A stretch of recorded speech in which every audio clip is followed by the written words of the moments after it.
Bible कहती है मत डर, मैं तेरे साथ हूं। डर लगता है मनुष्य को, प्रभु मैंने इतने अपराध किए हैं, क्या तू मुझे माफ कर पाएगा? मैंने तुझे बहुत दुख दिया है, क्या सचमुच आप मुझे क्षमा कर देंगे? तो यीशु मसीह क्या कहेगा? Praise the Lord. मेरा आज का संदेश है, अपनी आंखें यीशु की ओर लगाए रखें। मैं आज आपको कुछ खास बातें जो प्रभु यीशु ने मुझे सिखाई और मैंने 1997 से लेकर 2025 तक जो मैं करता रहा, वो आज आपके साथ शेयर करूंगा। आज मुझे पसंद करने वाले लोग ज्यादा हैं, नापसंद करने वाले जो लोग हैं उन पर भी मैं मेहनत कर रहा हूं कि वो भी करने लगे। Praise the Lord. जो पसंद नहीं करते, मैं उनके लिए रो रो कर दुआएं कर रहा हूं, परमेश्वर से तरीके मांगता हूं, परमेश्वर मुझे तरीका बताएं कैसे ये लोग मेरे अंदर रहने वाले अभिषेक या मेरे अंदर रहने वाले यीशु को पसंद करेंगे। तब प्रभु यीशु कहते हैं, मेरे बेटे जितना कर रहा है उतना अच्छा है, आने वाले समय में धीरे धीरे धीरे ये अपने आप सुधर जाएंगे।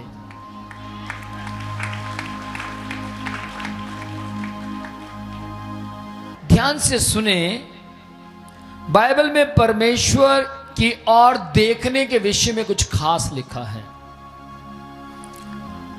जब जब आप परमेश्वर की ओर देखते हैं तो आप सफल हो जाएंगे। आज मनुष्य कहीं और ही देख रहा है, लेकिन बाइबल कहती है, यदि आप यशाया 41 अध्याय की 10वीं आयत पढ़ेंगे तो वहां लिखा है, मत डर, मैं तेरे साथ हूं, इधर उधर मत ताक, मैं तेरा परमेश्वर हूं, मैं तुझे दृढ़ करूंगा, तेरी सहायता करूंगा और धर्म के दाहिने हाथ से तुझे संभाले रखूंगा। जब हमने गलती की होती है, हमारा प्रभु का धन्यवाद करूंगा ये भी कहने का दिल नहीं करता, हमारा प्रार्थना करने का दिल नहीं करता। लेकिन जो व्यक्ति परमेश्वर में रहता है, डरा हुआ नहीं रहता, परमेश्वर में खोया रहता, परमेश्वर से जुड़ा रहता है, उसको रात को 12 बजे 1 बजे कभी भी कह दो प्रार्थना करें, साथी कहेगा आमीन, आओ प्रार्थना करें। बाइबल कहती है मत डर, मैं तेरे साथ हूं, मैं तेरे जीवन में काम करूंगा। डर लगता है मनुष्य को, प्रभु मैंने इतने अपराध किए हैं, क्या तू मुझे माफ कर पाएगा? प्रभु मैंने तुझे बहुत दुख दिया है, क्या सचमुच आप मुझे क्षमा कर देंगे? मैंने तेरे दिल को बहुत दुखाया है, मैंने परमेश्वर कई बार तुझे परेशान किया है।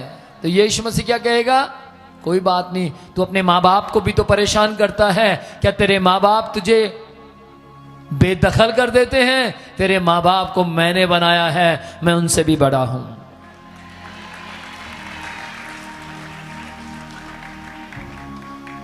अगर आप डर रहे हैं, अगर आप किसी जगह पर परेशान हैं और आप सोच रहे अब क्या होगा, कैसे होगा, मैं एक काम करता हूं, परमेश्वर के घर को छोड़ देता हूं, मैं एक काम करता हूं, सेवा छोड़ देता हूं, मैं एक काम करता हूं, जो काम मुझे दिया गया मैं उसको त्याग देता हूं। ध्यान से सुनना, ये सही सलूशन नहीं है।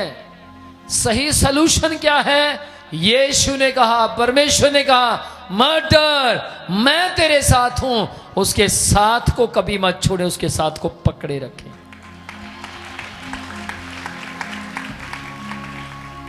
फिलिप्पियों 4 अध्याय की 6 और 7वीं आयत में लिखा है, किसी बात के विषय में चिंता मत करो, वरना हर एक बात में प्रार्थना और विनती से धन्यवाद के साथ अपनी इच्छा परमेश्वर के सामने रखो, और परमेश्वर की शांति जो समझ से परे है तुम्हारे मन और विचारों को मसीह में सुरक्षित रखेगी। किसी बात की चिंता मत करो। हाय प्रभु मैंने अब बैप्टिज्म ले लिया है, मेरे मुंह से कल झूठ निकल गया था, मैं क्या करूं? परमेश्वर कहता है डोंट वरी, अगले दिन मत बोलना। किस किस को सुनाई दे रहा है? ध्यान से सुनना। अगर आपने बैप्टिज्म लिया है और आपके मुंह से झूठ निकल गया, लेकिन ध्यान दीजिएगा, एक दिन आप हार गए हैं, अगले दिन जीतने की कोशिश करें। दूसरे दिन आप हार गए हैं, तीसरे दिन जीतने की कोशिश करें।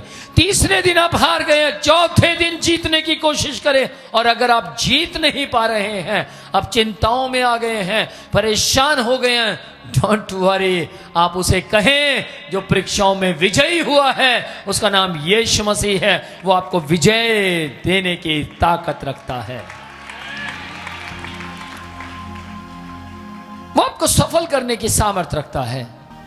प्रभु क्या करूं, हम तो जब से आप में आए हैं मैं सफल ही नहीं हो पा रहा। लेकिन ध्यान से सुनिएगा, जिसकी जिंदगी में ज्यादा तूफान होते हैं, उसकी जिंदगी में चट्टानें भी ज्यादा होती हैं। जिसके जीवन में दुख ज्यादा होते हैं, उसके जीवन के अंदर गवाहियां भी ज्यादा होती हैं। जिसने बहुत दुखों का सामना किया हो, उसके पास तजुर्बा ज्यादा होता है, उसके पास एक्सपीरियंस ज्यादा होता है। जिसके पास एक्सपीरियंस होता है, उसकी लोग खोज करते हैं।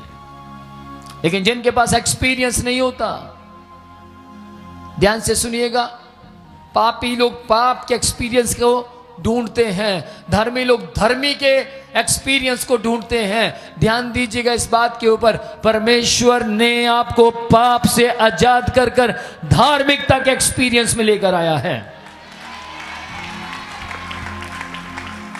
इसलिए परमेश्वर आपसे कहता, ध्यान दीजिएगा, अगर आपसे गलती हो जाती है, आप कहीं गिर जाते हैं, आप कहीं निराश हो जाते हैं, बेचिंत हो जाए, आपका यीशु आपसे वायदा करता है, मैं तुझे कभी नहीं छोड़ूंगा।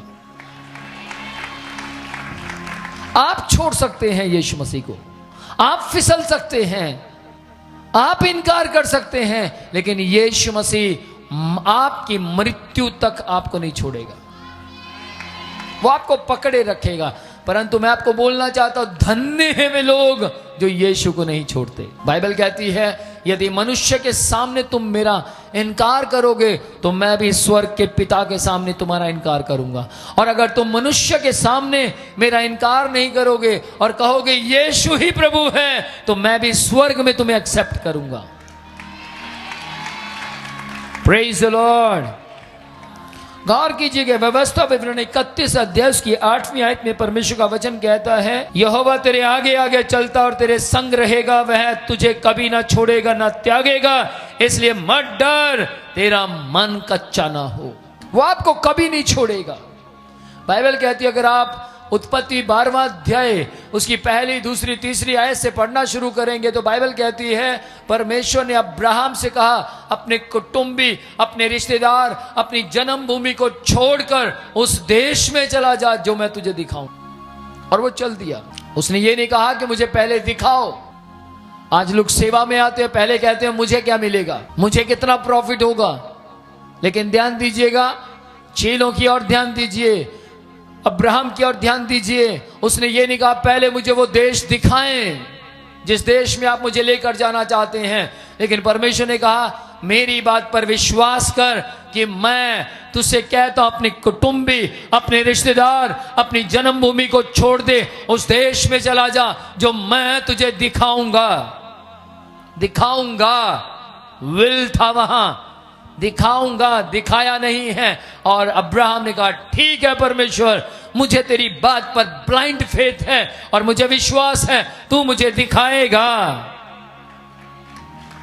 और बाइबल कहती है, अब्राहम अपने देश, अपने कुटुंबी, अपने रिश्तेदार, अपनी सारी जरूरत की चीजों को, अपने ऐशो आराम को, अपने सारी कीमती वस्तुओं को छोड़कर परमेश्वर के लिए वहां से निकल पड़ा।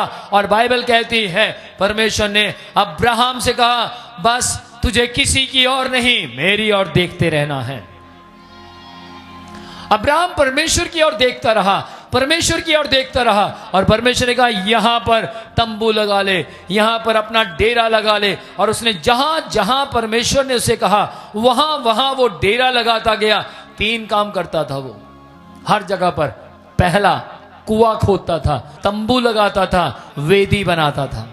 किसकी? परमेश्वर की। ध्यान से सुनिएगा, वो पहले परमेश्वर को आदर देता था, परमेश्वर का स्थान बनाता था, जहां बैठकर परमेश्वर की उपासना कर सके, जहां बैठकर परमेश्वर के नाम को ऊंचा कर सके। वो पहले परमेश्वर के काम को महत्व देता था, और जब वो परमेश्वर के काम को महत्व देता था तो परमेश्वर भी लिख लेता था, इस स्थान पर इसने मेरे नाम को महत्व दिया है, इस स्थान पर इसने मुझे ऊंचा किया है, इस स्थान पर इसने मेरी वेदी बनाई है, इस स्थान पर इसने प्रेयर रूम बनाया है, इस स्थान पर इसने मेरे नाम को ऊंचा किया है। मैं आपको बोलना चाहता हूं, हर स्थान पर अब्राहम परमेश्वर को ऊंचा, परमेश्वर को पहला स्थान देता गया, देता गया, देता गया, और परमेश्वर ने उसको देशों का राजा बनाया।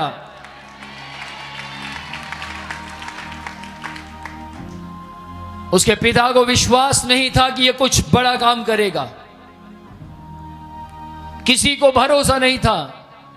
अब्राहम लड़ने वाला व्यक्ति नहीं था, अब्राहम परमेश्वर की ओर देखकर चलने वाला व्यक्ति था। अब्राहम अपने मुंह से भद्दा बोलने वाला व्यक्ति नहीं था, अब्राहम परमेश्वर की ओर देखकर चलने वाला व्यक्ति था। उसके विरोध में बहुत से लोगों ने प्लान बनाए। बाइबल कहती है अब्राहम ने कुएं खोदे, लोगों ने उसके कुओं पर कब्जा किया और उसने कुएं को छोड़ दिया। जिस पर कब्जा किया उसने कुआं ही छोड़ दिया। उसने बोला डोंट वरी, मैं दूसरा कुआं खोदने की ताकत रखता हूं। आपको मालूम है अब्राहम जी के कुएं के ऊपर लोग कब्जा क्यों करते थे? क्योंकि अब्राहम जो कुआं खोदता था उसमें अधिकाई से पानी पाया जाता था, बहुत ताया से पानी उसमें मिलता था। क्यों? क्योंकि अब्राहम अपनी बुद्धि से नहीं, परमेश्वर की ओर देखता था, परमेश्वर की आवाज को सुनता था, और परमेश्वर कहता था यहां खोद, जहां वो खोदता था वहीं पानी निकलता था। और कई लोगों ने उसके कुएं के ऊपर कब्जा किया। अब्राहम ने जाकर उसके साथ युद्ध नहीं लड़ा, लड़ाइयां नहीं लड़ी, ये मेरा कुआं है, तूने कब्जा कैसे किया? जी नहीं। अब्राहम ने कहा मेरे पास कुओं को पैदा करने वाला, पानी को निकालने वाला, पानी को बहाने वाला परमेश्वर है। क्या आपकी जमीन पर किसी ने कब्जा किया है? क्या आपके घर पर किसी ने कब्जा किया है? क्या आप बहुत दुखी और परेशान हैं? मैं आपको बोलना चाहता हूं परमेश्वर आपको ऐसा व्यक्ति बनाना चाहता है कि आप कब्जे से नहीं डरेंगे। आप कहेंगे कोई बात नहीं, इस पे कर लिया तो क्या हो गया, परमेश्वर ने मुझे बहुत सी जमीनें दी हैं, परमेश्वर ने मुझे बहुत सा धन दिया है, परमेश्वर ने मुझे बहुत आशीषित किया है। ध्यान देना इस बात के ऊपर। अब्राहम ने अपने कब्जे किए हुए कुएं के बदले उसने अपशब्दों का इस्तेमाल नहीं किया। उसने ये नहीं कहा ए परमेश्वर इसने मेरे कुएं पर कब्जा किया, इसको मार दे। जी नहीं, परंतु हां उसने उसके साथ मित्रता तोड़ दी। उसने कहा तू मेरा मित्र नहीं है। और ध्यान दीजिएगा अब्राहम ने को परमेश्वर ने इतना बढ़ाया, इतना बढ़ाया, इतना बढ़ाया, इतना बढ़ाया, जिसने कब्जा किया था उसके कानों में अब्राहम की चर्चा सुनाई देने लगी। और उसने अपने मजदूरों से कहा आजकल चारों तरफ अब्राहम के चर्चे बहुत हो रहे हैं। अब्राहम अब्राहम अब्राहम, पत्थर, जमीन, घास तक कह रही है अब्राहम।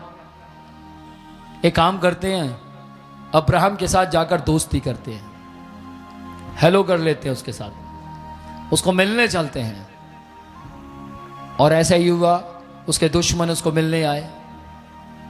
अब्राहम बैठा था, अब्राहम ने अपॉइंटमेंट भी दे दी और वह मिला। उसने कहा अब्राहम हम तेरे साथ हाथ मिलाना चाहते हैं। अब्राहम ने कहा मुझे तुम्हारी जरूरत नहीं, क्योंकि मेरे साथ मेरा खुदा है। मैं गद्दारों के साथ हाथ नहीं मिलाता, मैं ईमानदार खुदा के साथ हाथ मिलाता हूं। और उस व्यक्ति ने कहा क्यों तू मुझे मेरे साथ हाथ नहीं मिलाना चाहता? उसने कहा तूने मेरे कुएं पर कब्जा किया था। उसने कहा मैंने नहीं किया था, मेरे मजदूरों ने किया होगा। और उसने कहा तेरे मजदूर तेरी इच्छा के बिना नहीं चल सकते, जैसे मेरे मजदूर मेरी इच्छा के बिना नहीं चलते। समझ पा रहे हैं? बाइबल परमेश्वर का वचन कहता है अब्राहम ने वो रास्ता छोड़ दिया, वो लोग छोड़ दिए, वो उन जगहों को छोड़ दिया जो खुदा को पसंद नहीं थी, लेकिन ध्यान से सुनिएगा, अपना कुआं भी छोड़ दिया। क्यों? क्योंकि गंदे हाथों ने कुएं पर हाथ लगा दिए थे और उसने कहा जा मेरी ओर से दान है, पर मेरा खुदा जो कुएं को खोदने की ताकत नहीं रखता, कुएं को खोदने से पहले पानी को ढूंढने की ताकत रखता है, वो मेरे साथ है।